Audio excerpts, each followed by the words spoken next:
মালিক রে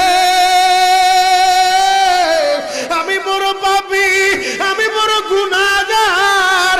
ও দয়ার আল্লাহ, আমি 10 বছর তোমার গোলামি করি নাই, আমি 20 বছর গোলামি করি নাই।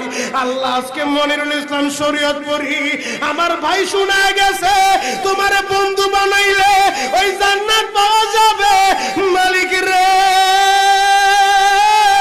তুমি আমারে দাও না মাফ কইরা। যুবক রে যদি কেউ আল্লাহরে বন্ধু বানাইতে পারে তার কোনো আর চিন্তা নাই, তার চিন্তার কারণ নাই গো বাবা। এ যুবক ভাইরা, দাড়ি পাকা বাবাজিরা, সবাই আমার দিকে একটা নজর তাকান। এই যে দেখেন আমি হাতের ভিতরে আহারে টিস্যু দিয়া কাফনের মতো একটা দৃশ্য বানায় ফেললাম। এমন একটা কাপড় আপনার শরীরে একদিন উঠে যাবে, আমার শরীরেও একদিন উঠে যাবে।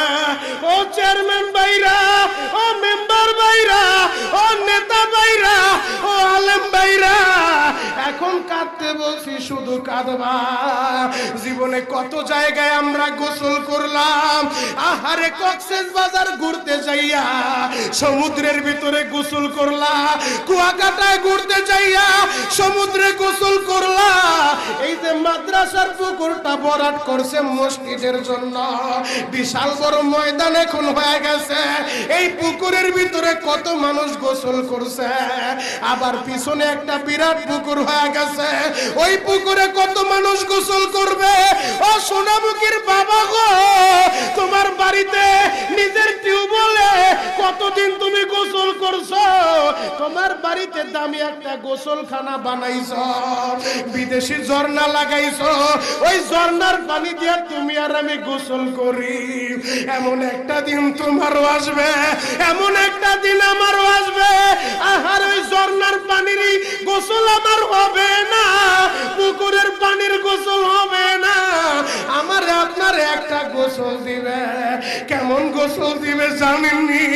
বড়ই পাতার হালকা গরম পানি দিয়া আরে মসজিদের কর্নারে পড়ে থাকা 4 পায়ার খাটিয়াটা বাড়িতে নিয়া পর্দা দিয়া একটা ব্যারিকেড দিয়া বড়ই পাতার গরম পানি দিয়া আপনারে আমার গোসল দিবে গো বাবা।